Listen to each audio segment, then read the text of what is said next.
Hello. Some Tesla semi news. UPS ordered 125 Tesla semis. I expect the orders to just keep rolling in. UPS has made an order. DHL has made an order. So basically, FedEx is on the clock. I think it's more of how many and when, and not if. Someone sent me a video earlier of a guy who was really downplaying the Tesla semi. He was kind of trashing Tesla fanboys. He did make more valid points than the guy from the Fox News interview, but we'll go to the film room and we'll see what's real and what's fake. Full disclosure, I own a Tesla if you haven't seen any of my other videos. High in the sky, and here's why.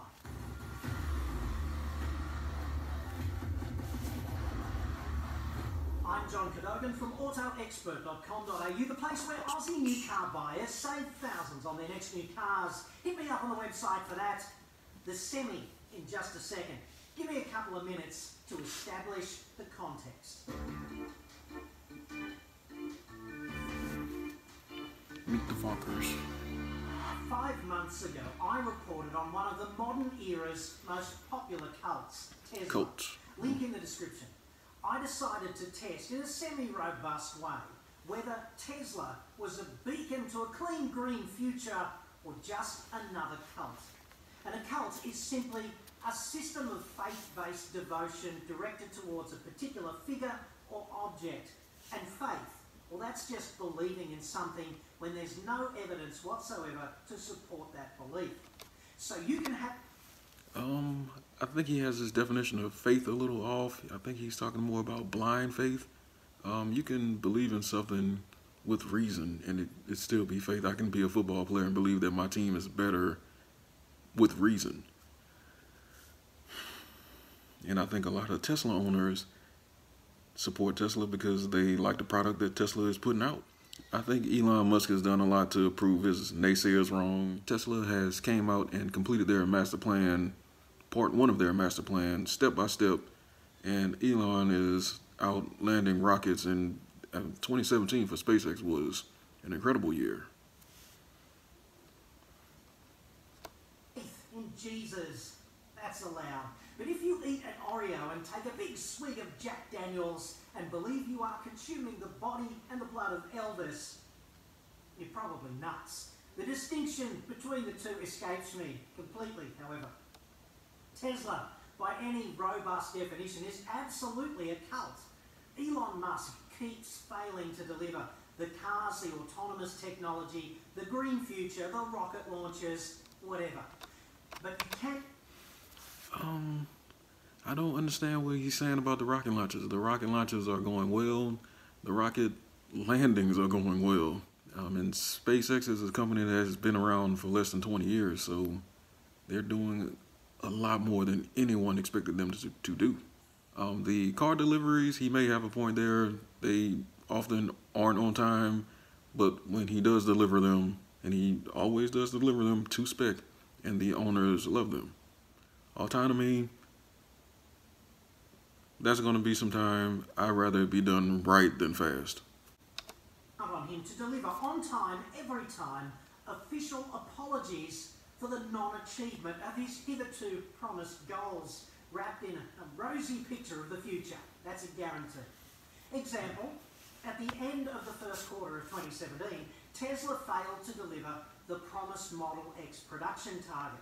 In an official statement, it's not the first time a company has missed a production target, and it won't be the last time a company has missed a production target. Company said Tesla is addressing all three root causes to ensure that these mistakes are not repeated with the Model 3 launch. Model X production looks good right now, just saying. How utterly reassuring. At the end of the third quarter, the cult had delivered 260 Model 3s. The only problem with that... The Model 3 was expected to be released in late 2017, and last I heard, their suppliers are saying that they're ordering for 5,000 units per week. Also, the mistakes that they made with the Model X that they were talking about not repeating with the Model 3 were over-engineering the vehicle and making something that was way too hard to build. And that's the main mistake that they learned for the Model 3. I think everyone who reserved the Model 3 and had reasonable expectations for when they would take delivery will probably get their car when they expect it to take delivery. Once again, I'd rather it be done right than fast. It had promised 1,500. That's what I mean by... They didn't promise 1,500. Their goal was 1,500. And that was like a best case scenario goal. They constantly warned about being able to produce as slow as their slowest supplier, and they warned about bottlenecks. And also, since they are currently ordering for 5,000 units per week, none of this really affects non-employees, since those were the people who we've known all along that would be getting the first deliveries. In the US, this could end up being a good thing because it could potentially allow more Model 3 owners to get the full tax credit. Dependability. And this is not, absolutely not, an isolated, cherry-picked example. You don't have many examples to choose from. I put it to you that Tesla is not, in fact, an electric car company. It is a cash incinerating machine. Despite customer revenue, venture capital, bank and government loans, investment stakes by other car makers, and stock and debt market funding, the company still makes no money, dependably. Those are things that all large companies receive, both successful and unsuccessful. And as far as the company making no money, there are lots of people who know way more about the financials of the company than either one of us, and they continue to invest. Right now is probably the worst time to be short on Tesla. They're about to ramp up Model 3 production. They've had more and more successful batteries, backup storage facilities open up, and they've increased the margins on their solar installations. HAWTHORNE is in bed with Panasonic. Most people would call that a partnership. Building the Gigafactory to bring battery production in-house. You can see the Gigafactory from space. It's at #1 Electric Avenue, Sparks, Nevada. A highly secure facility, but even here there appears to be no real technical innovation going on. The Gigafactory is all about economies of scale. Economies of scale is a really big deal. Molecules. They're building standard lithium-ion batteries. Are they really building standard lithium-ion batteries? Because we already know that these cells that go into the power walls aren't the same type of cells that go into the cars. Sonic ones. That's not innovation. It's building a big factory. Tesla makes plenty of statements about that and the molecule movement, production efficiency, all of that stuff, but they make hardly any statements about fundamental battery technology improvements. So, they make tons of statements about increasing the battery density, the battery lifetime, and the safety of the batteries. Could you find yourself claiming that Tesla represents new technology? You are kidding yourself. That's what cult members do, believing what makes you happy despite the evidence. Because I said so and because I didn't look up things that I don't agree with is not evidence.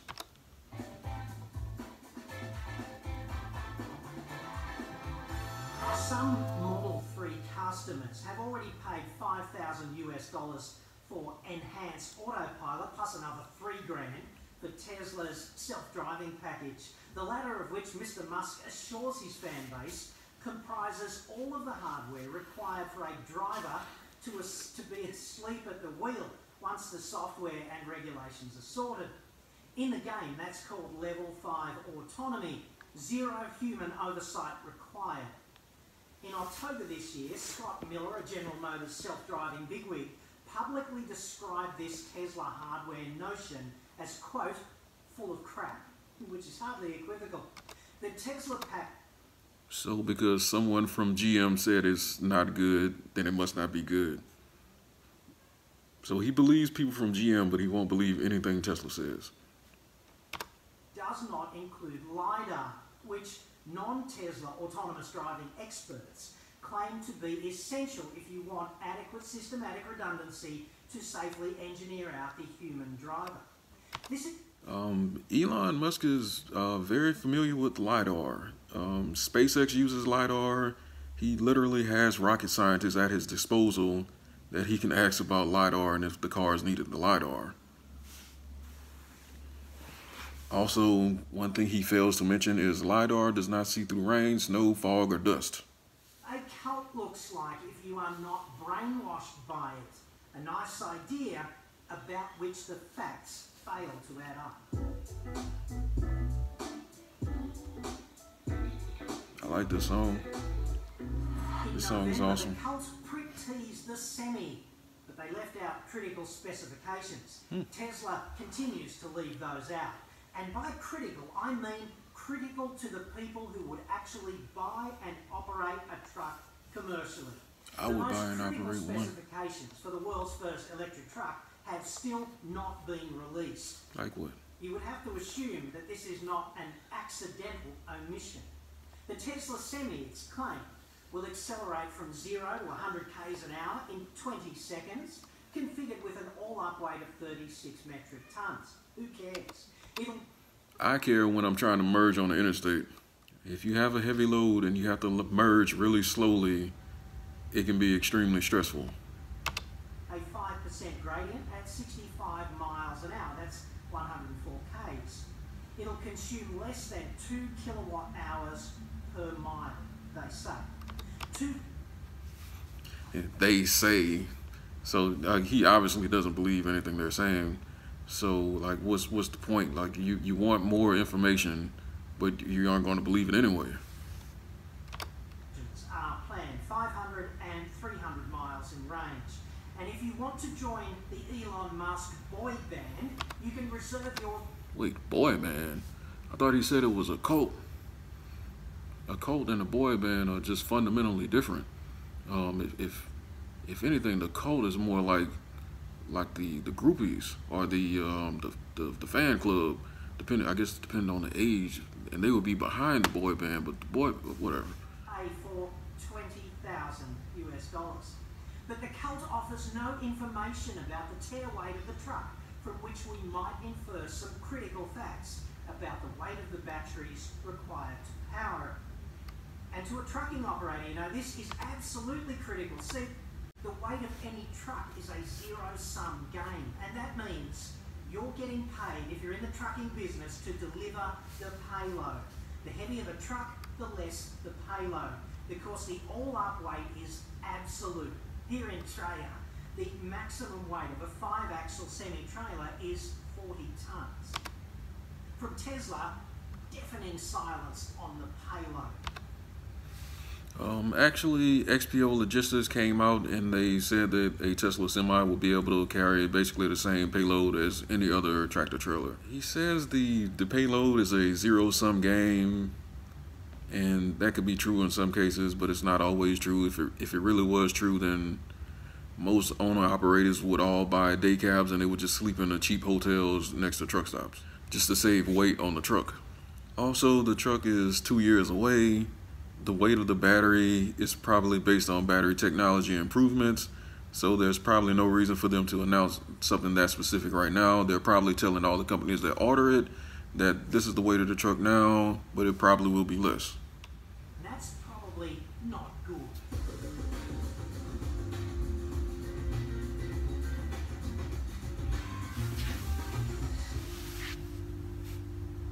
The critical engineering deficiency, the big hurdle of any battery-powered truck, is the energy density of the batteries.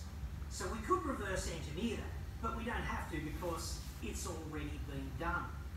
Back in June, 2 researchers from Carnegie Mellon University concluded that a battery-powered Semi would cost a fortune and have limited cargo capacity. Once again, XPO Logistics has confirmed that it will be able to have the same cargo capacity as a regular truck, and it won't cost a fortune. It'll either be $150,000 or $180,000. Not really that much more than a standard diesel truck. It was peer-reviewed and then published in the journal ACS Energy Letters, published by the American Chemical Society. In other words, that independent research paper was everything the cult's glossy semi-announcement was not. It was... He's implying that an announcement needs to be peer-reviewed. And also, was their paper based on battery technology 2 years from now? Academically robust, detailed, peer-reviewed and independent. Produced by experts and then reviewed by other experts. The Tesla Semi was reviewed by other experts. They've been working with several trucking companies, XPO Logistics, I'll say it again. They've been working with them for almost 2 years on the Tesla Semi, and they've confirmed everything except the final range. Also, if anyone has a link to the paper he's talking about, I couldn't find it. I would love to read it though. It is very difficult to compete with Elon Musk's charisma, and he did... I've never heard anyone describe Elon Musk as having charisma. He's awkward and he kind of bumbles through his presentations. My wife describes him as a terrible speaker. The Semi as, quote, BAF, which is an acronym for Bad Mother. And he did that in front of enthusiastic cult sycophants at the launch. Tough to compete there, I think you'd agree, when all you have is brains and facts, I guess.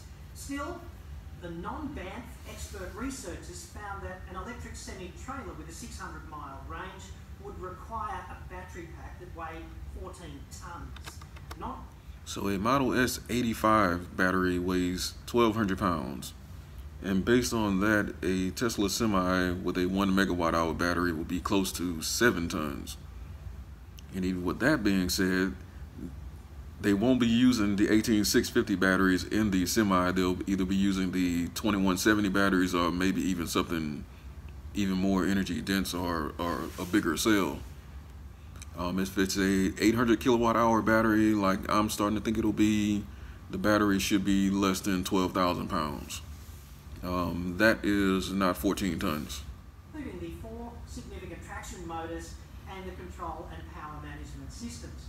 Simplistically, that is compared with, say, 500 litres of diesel to do the same job, plus an engine and a transaxle.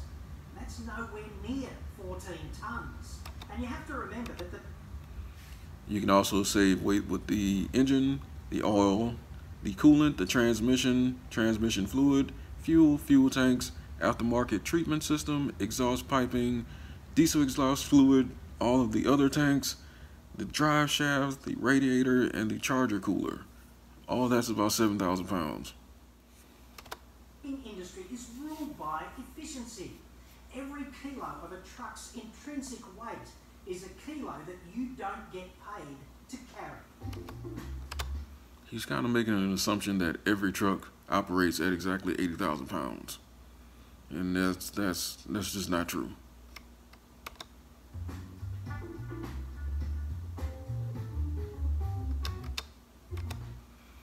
I would also argue that every dollar you spend on diesel is a dollar that doesn't go in your pocket. Then there's the time it's going to take you to recharge, which Mr. Musk told cult members would be 30 minutes for 400 miles of cruising range. That's a hell of a lot of electrical energy. At the cult's claimed 2 kilowatt hours per mile for the truck, that's a... He said less than 2 kilowatt hours per mile for the truck. Charging station capable of pumping in 800 kilowatt hours of electricity in just 30 minutes. That's 1.6 megawatts of input electrical power over a half-hour duty cycle, or about 7. Those numbers seem really huge, but if you're one of these big warehouses or anything, you have tons of electric forklifts and electric pallet jacks inside the warehouse, and they're all going to be charging at the same time, and they're all going to have these big high-speed chargers connected to them, and basically it's going to come out to be about the same thing as charging a Semi. Conventional domestic power outlets in Australia on maximum delivery capability. I'd suggest it's going to be some time until the power grid infrastructure is available for that out in the boonies between capital cities. And those areas will probably get the Tesla Semi last. I mean, that's just how it'll be. Of course, you could alternatively buy a 1.6 megawatt diesel generator from China per truck. That'll cost you about $250,000 for a generator capable of fast charging one truck. It'll weigh about... What sense would that make? I think they would just use diesel trucks until it makes more sense to use electric truck. He's kind of implying that people are stupid. 15 tonnes and pack a 71-litre V16 diesel engine. You can expect to pay quite a bit for delivery there, I assume, and you'll burn about 200 litres of diesel just to charge one truck, which seems to me somewhat less than totally green and, in fact, completely contrary to the fundamental underlying objective. Alternatively, you could have an 8,000 square metre solar array erected to do the same job in real time for one truck. That's about 6.5 Olympic swimming pools in surface area per truck. But of course, if you want to charge the truck overnight or on a cloudy day, you'd need about 20 tonnes of batteries per truck in the ballpark. Alternatively, you could install a 2 megawatt wind turbine plus, 50 tonnes of batteries, because it's not windy every day, and the turbine will cost you $2 to $3 million ballpark. And in Australia, where he's from, the price of diesel is about $4 a gallon. So the Tesla Semi would make a ton of sense there. So if you had a Tesla Semi in Australia and you drove 400 miles a day, you would save $55,000 a year if you just drove 5 days a week. And that's compared to about $3,000 a year for the same mileage to charge it based on Tesla's 7 cents per kilowatt hour.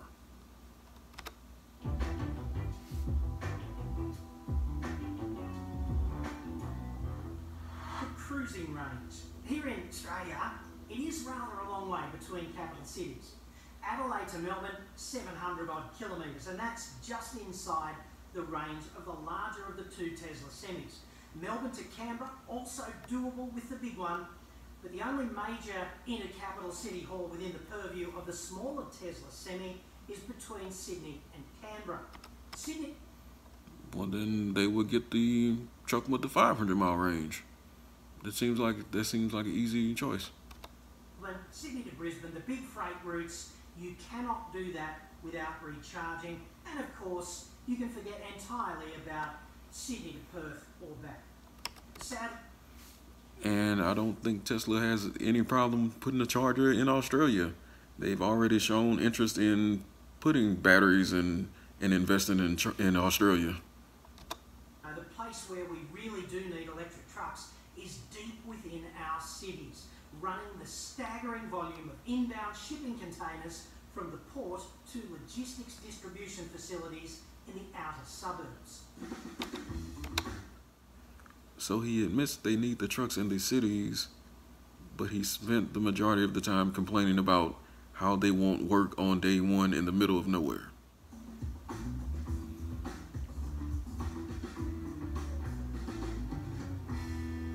Currently, the trucks doing this job, which literally does keep the economy ticking over, are old. They're incredibly old. The average age of heavy trucks in Australia is almost 14 years. In the USA, it's 7. In Western Europe, Canada and Japan, they have heavy truck fleets ranging from 5 to 9 years old. Our trucks in Australia are geriatrics. That's pretty easy to understand. In North America, old trucks migrate south to places like Mexico or Colombia, whatever. In Western Europe, they go east to countries like Dodgeshistan. Because we lack a convenient land bridge to a third world shithole, old trucks here are conscripted to belch their evil, deadly pollution into our cities. They pick up and drop off shipping containers, because that's just what happens. Infrastructure Australia predicted an increase in truck traffic of 50% from 2010 to 2030, and as far as I know, that is entirely on track. In the same time, container traffic across our wharves is expected to increase 150%, and the freight that arrives by air will grow by 110%. It's all moved by truck when it gets here. Before 1996, let's call it 2 decades ago, there were no emissions control regulations on heavy trucks in Australia. And 1/3 of all the trucks on the road today are in that pre-96 big... Oh, commercial.